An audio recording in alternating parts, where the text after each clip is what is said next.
All right, everybody, welcome back to the final video in this education series. So far, we have talked about footwear, balance, energy, and awareness. But those don't just come from exercise or environment. They're also shaped by what's happening inside our bodies. Medications, supplements, and even meal timing can all influence how alert, dizzy, or steady we feel. According to the American Occupational Therapy Association, or AOTA, health and wellness are dynamic states of well being, not just the absence of illness. So, when we coordinate our medications and meals to support our physiology, we're actively boosting and protecting our health rather than just reacting to problems later.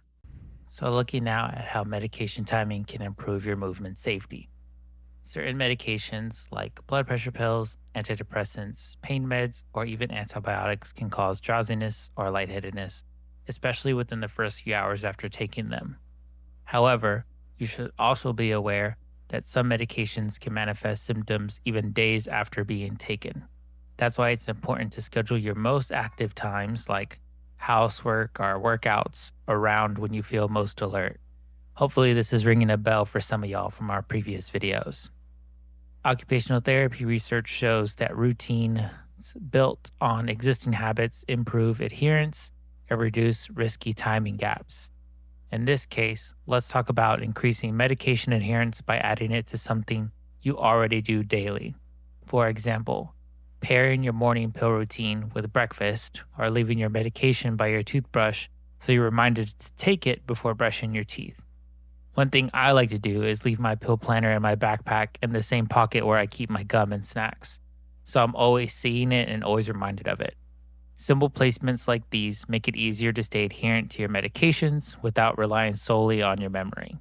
In other words, make your medication routine a part of your daily routine, not something you're just always trying to squeeze in or find the right time for. Okay, now that we've talked about medication, let's talk a little bit about nutrition and how to fuel your balance. Newsflash: humans are creatures of habit, in case you haven't heard that before.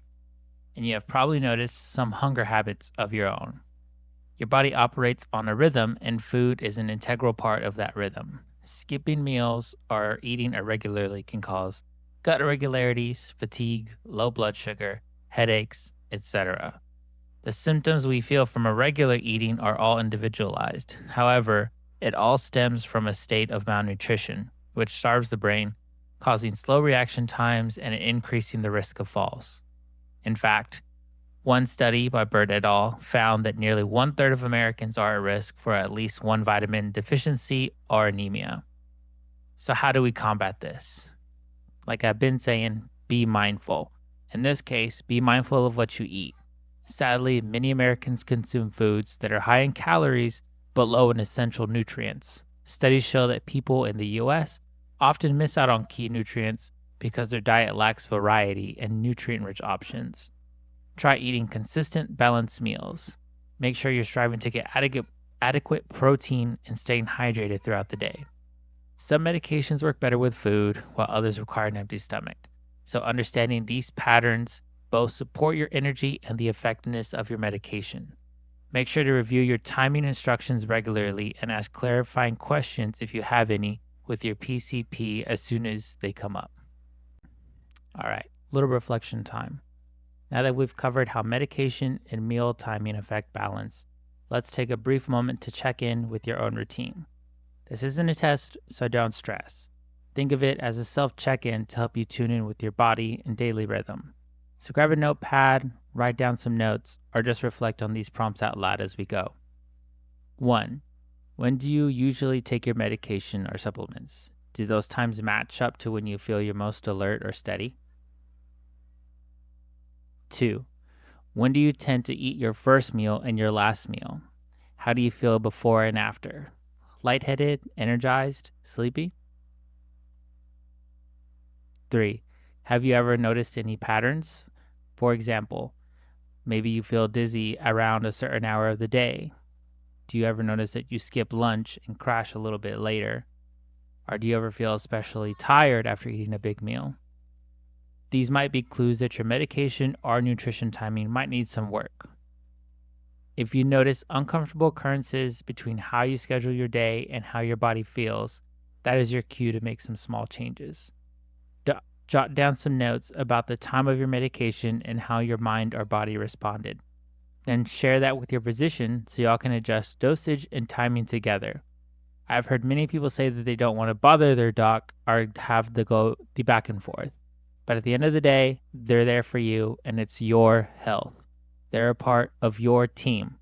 So don't be shy, speak up, and advocate for yourself to improve your happiness and optimize your days. All right, wrapping it all up. The big takeaway here today: small habits make a big difference. When you plan your days, meals, and medications with awareness, you're preventing falls and protecting your health and freedom.